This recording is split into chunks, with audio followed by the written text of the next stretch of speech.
தமிழக அரசியலில் நீண்ட காலமாக புயலை கிளப்பி வரும் வேலைக்கு பணம் பெற்ற முறைகேடு விவகாரம் தற்போது அடுத்த கட்டத்தை எட்டியுள்ளது. முன்னாள் அமைச்சர் செந்தில் பாலாஜிக்கு எதிராக விசாரணையை தொடங்குவதற்கு தமிழக அரசு தற்போது ஆளுநரின் முறைப்படியான ஒப்புதலை கோரியுள்ளது. இந்த வழக்கில் முன்னாள் அமைச்சர் செந்தில் பாலாஜியிடம் விசாரணை நடத்த அனுமதிக்குமாறு அமலாக்கத்துறை தலைமைச் செயலாளருக்கு கடிதம் அனுப்பிய சூழலில் இந்த நகர்வு தமிழக அரசியல் வட்டாரத்தில் பெரும் பரபரப்பை ஏற்படுத்தியுள்ளது.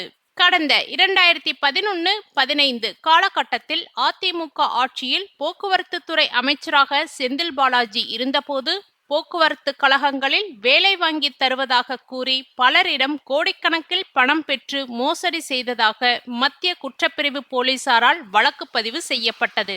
இந்த வழக்கில் சட்டவிரோத பண பரிமாற்றம் நடந்துள்ளதாக கூறி அமலாக்கத்துறை விசாரணையில் இறங்கியது. கடந்த 2023 அப்போது அமைச்சராக இருந்த செந்தில் பாலாஜி கைது செய்யப்பட்டு ஓராண்டிற்கும் மேலாக சிறையில் இருந்த நிலையில் உச்சநீதிமன்றம் அவருக்கு நிபந்தனை ஜாமீன் வழங்கியது. அதன் பிறகு அவர் மீண்டும் அமைச்சரவையில் சேர்க்கப்பட்ட நிகழ்வுகளும் அரங்கேறின. அதன் பிறகு வழக்கு நெருக்கடியால் அமைச்சரவையில் இருந்து நீக்கப்பட்டார். இந்நிலையில் வேலைக்கு பணம் பெற்ற வழக்கில் முன்னாள் அமைச்சர் செந்தில் பாலாஜி மீது அமலாக்கத்துறை வழக்கு தொடர ஆளுநர் ஆர்.வி. அர்லேக்கரின் அனுமதியை தமிழக அரசு கோரியுள்ளது. முதலமைச்சர் ஜோசப் விஜய் ஒப்புதல் அளித்ததை அடுத்து இந்த வார தொடக்கத்தில் ஃபைல் லோக் பவனுக்கு அனுப்பப்பட்டதாக கூறப்படுகிறது. ஒரு மக்கள் பிரதிநிதி அல்லது அமைச்சர் மீது ஊழல் தடுப்புச் சட்டத்தின் கீழ் நீதிமன்றத்தில் குற்றப்பத்திரிகை தாக்கல் செய்து விசாரணையை தொடங்க வேண்டும் என்றால் அதற்கு அந்த மாநில ஆளுநரின் முன் அனுமதி பெறுவது சட்டப்படி அவசியம். நீண்ட நாட்களாக இந்த அனுமதி கோரப்படும் விவகாரத்தில் முந்தைய திமுக அரசு அமலாக்கத்துறையின் கோரிக்கையை செவிசாய்க்கவில்லை.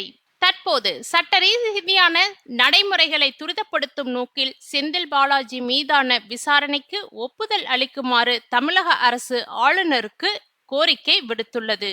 சமீபத்தில் அமலாக்கத்துறை தமிழக அரசிடம் செந்தில் பாலாஜிக்கு எதிரான விசாரணைக்கு விரைந்து அனுமதி வழங்குமாறு வலியுறுத்தியது. உச்சநீதிமன்றத்தில் இந்த வழக்கு தொடர்பான விசாரணைகள் தொடர்ந்து நடைபெற்று வரும் வேளையில் நீதிமன்றத்தின் கண்டனங்களும் ஆளாகாமல் இருக்கவும் சட்டத்தின் கடமையை சரியாக செய்யவும் தமிழக அரசு இந்த ஒப்புதல் கடிதத்தை ஆளுநருக்கு அனுப்பியுள்ளது.